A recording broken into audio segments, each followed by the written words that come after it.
Ada hadis yang diriwayatkan, hadis ini kalau tidak salah hasan li ghairihi.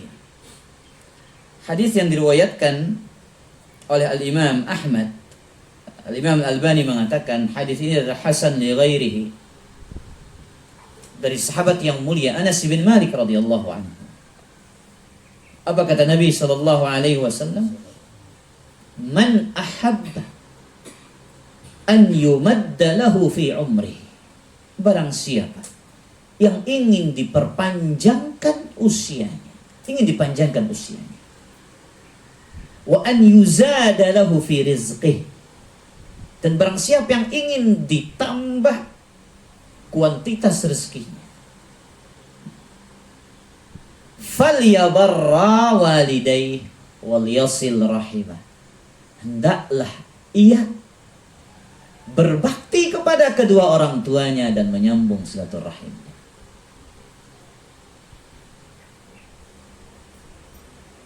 Hadis ini hasan li ghairihi.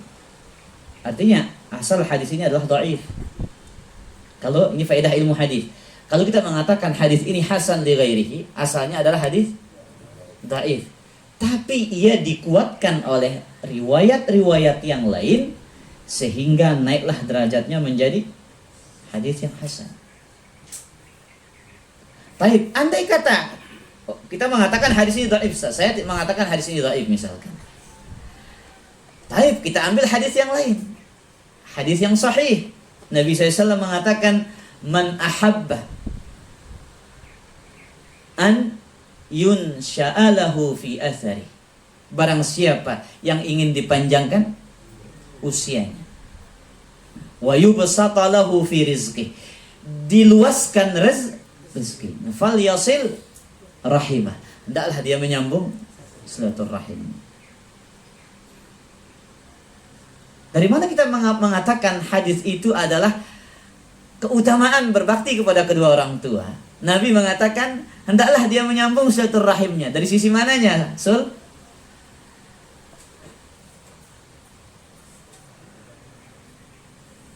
Dari sisi mana hadis ini kita jadikan hujjah, kita jadikan sebagai dalil bahwasanya berbakti kepada orang tua itu menambahkan usia, melapangkan rezeki. Dari sisi mananya? Silaturahim. Iya, orang yang paling utama disambung silaturahimnya adalah siapa? Ibu kita. Kan sudah lewat hadis ketika Nabi SAW ditanya tentang siapa orang yang paling berhak saya bermuamalah baik dengan dia. Siapa? Ibumu, ibumu, ibumu. Baru yang keempatnya siapa? Bapakmu. Subhanallah. Lihat ikhwatal iman.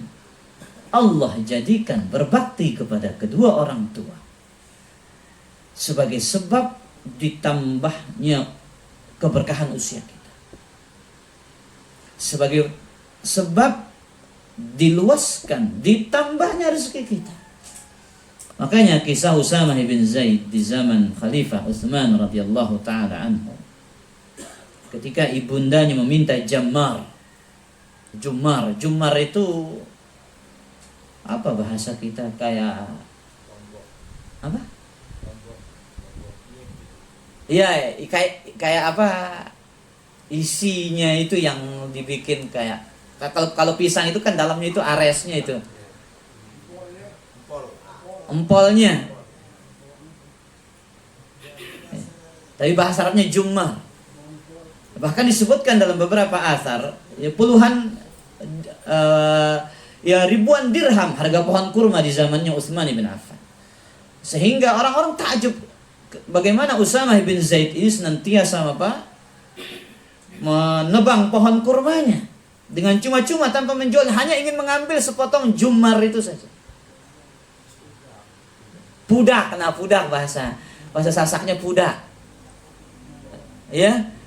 Itu kan dibikin sayur enak itu. Ya. Apa bahasa Baratnya? Empol.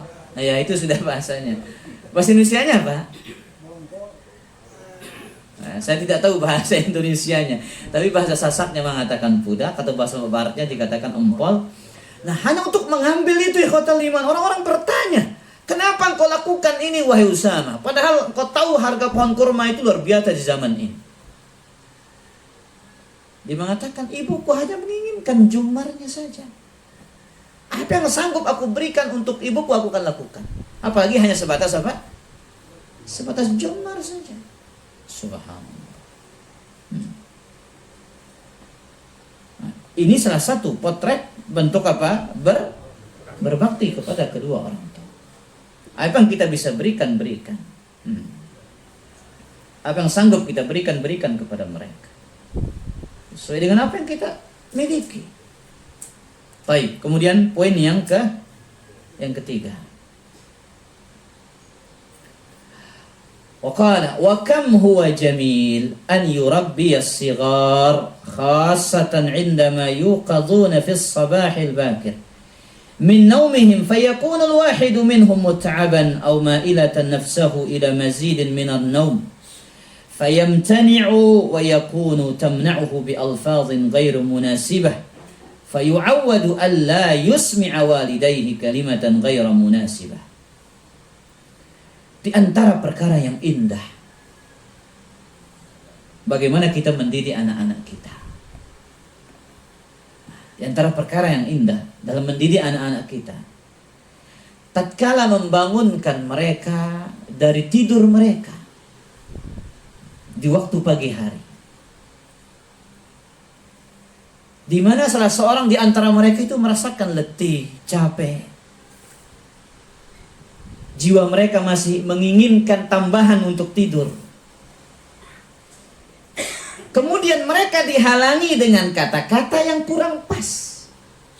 Artinya membangunkan dengan cara yang kasar, tidak pantas. Maka sehingga kata Syekh Rizmi, fayu'awwada alla yusmi'a walidayhi kalimatan ghairu munasibah. Nah, itu menjadikan anak itu terbiasa kemudian memperdengarkan kedua orang tuanya kata-kata yang tidak pantas. Terkadang itu sebagai bentuk pendidikan ya, ikhwatal iman. Kita banguninnya dengan cara yang kasar. Anak kecil itu juga akan terbiasa akan menuruti sifat kasar orang tua. Maka di sini dikatakan juga yu'inuhu walidah ala dzalika bi an yuqidhahu bi rahmatin wa rifq. Maka orang tua itu di antara bentuk pendidikannya adalah bagaimana? Dengan dia membangunkan anaknya dengan kasih sayang dan kelemah lembutan. Jadi kadang kita kasar. Bangun kamunya anak malas. Ya. Tahu sudah jam berapa ini sambil ngomel pokoknya dia bangun anaknya. Marah-marah.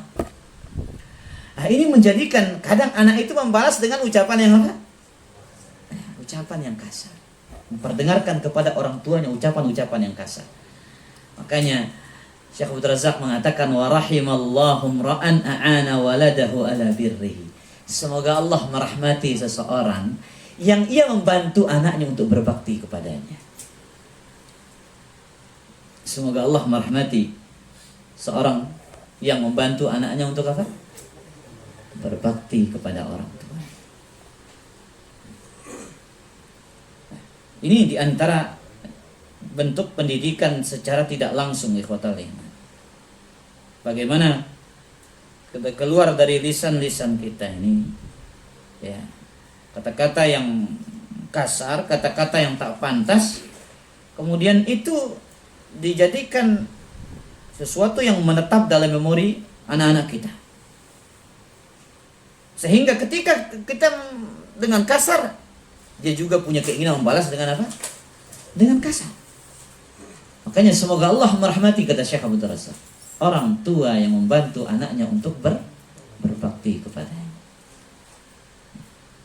Artinya kadang kita membutuhkan, kita yang menumbuhkan lingkungan berbakti itu ikhwatal.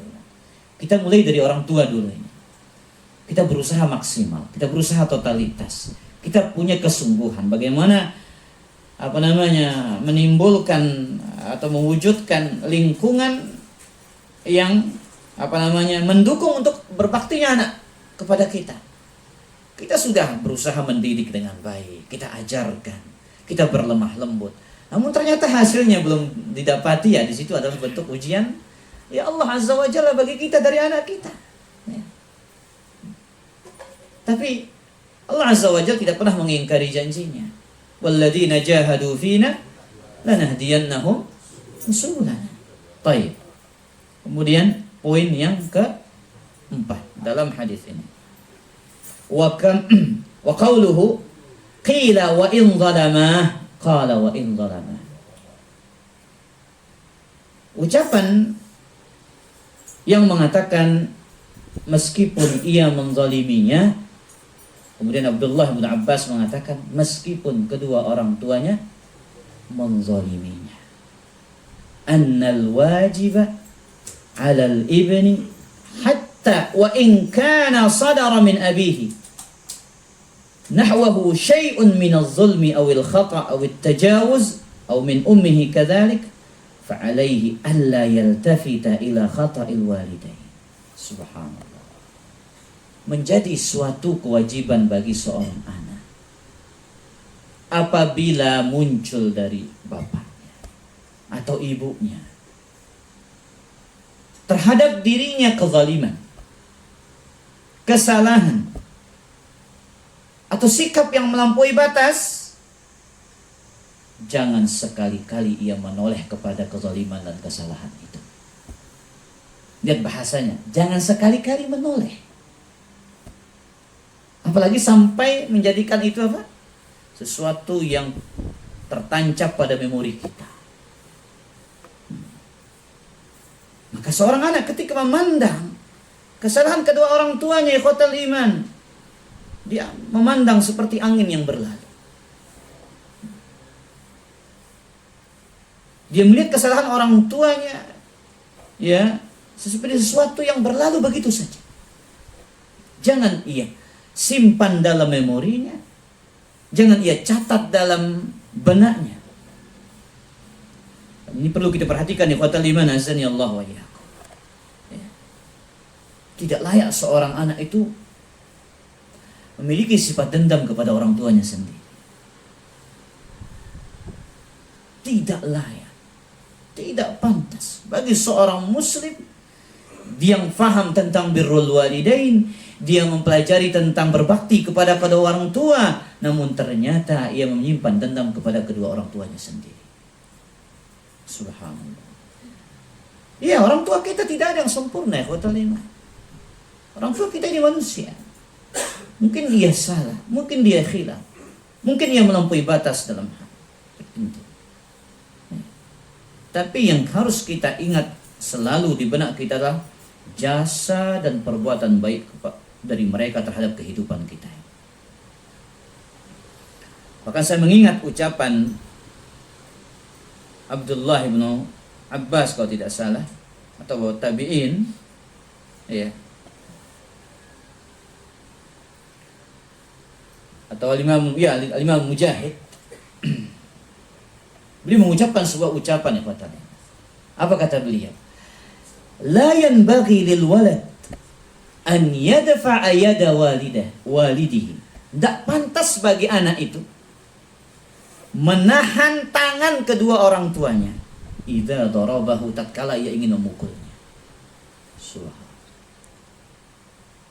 Tidak layak, tidak pantas seorang anak menahan apa? Tangan kedua orang tuanya ketika ia memukulnya.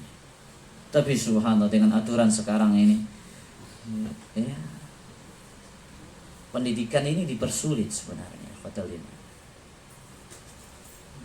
Kadang anak ngelaporin apa? Orang tuanya. La haula wala quwwata illa billah. Sallallahu alaihi wasallam. Orang tuanya saking cintanya kepada anak, saking sayangnya, anaknya tidak ingin jatuh ke dalam kesalahan, anak tidak ingin jatuh ke dalam penyimpangan, anak tidak ingin dia melakukan suatu hal yang mungkar. Kemudian ia harus melakukan cara itu dengan memukul. Kemudian Anak ini nggak terima, kemudian dilaporkan kedua orang tua. Fa ilallahil mushtaka wa ilallahi tuqlani wal musta'an. Subhanallah ikhwatal. Lihat, ini ucapan tapi pendidikan zaman dulu ini padanya. Ya. Apa katanya? Kalau orang tua tidak layak bagi anak itu, apa? Menahan tangan orang tuanya tatkala ia memukulnya. Wa min shaddin nadhar ila walidayhi lam yabarruhuma. Wa man shaddan nadhara ila walidayhi lam yabarruhuma. Begitu juga tidak termasuk berbakti seorang anak yang memandang orang tuanya dengan pandangan yang tajam. La ilaha illallah. Subhanaka inni kuntu minadh dhalimin. Tidak dikatakan berbakti seorang anak yang memandang kepada kedua orang tuanya dengan pandangan yang tajam. Dilototin orang tua, disinisin kedua orang tua. Subhanallah. Maka kata iman, dari ucapan-ucapan salaf ini, nasihat-nasihat tersirat bagi kita. Bagaimana seharusnya anak itu apa? Berbakti. Berarti dalam hidup kita ini terlalu banyak kesalahan kita sebagai anak ini, kata. Ya. Kita disuruh, ya Bapak. Bentar dulu, kita aja disuruh. Subhanallah. Ya kadang tidak ada anak abi yang lain. Subhanallah. Bahkan sempat saya melihat video yang apa? Ketika anak itu tidak sanggup mengurus orang tuanya, diserahkan kemana? Ke panti jompo. Inna lillahi wa inna ilaihi raji'un. Ibu yang sudah lelah mengandung dia, bapak yang banting tulang kerja keras mencarikan nafkah, ibu yang mengandung 9 bulan penuh letih, penuh lelah, tidur tak pernah nyaman, menyusui, ia rela merasakan rasa sakit, yang penting anaknya merasakan nyaman. Kemudian ketika besar, ia tumbuh dewasa, ia lupa akan jasa kedua orang tua.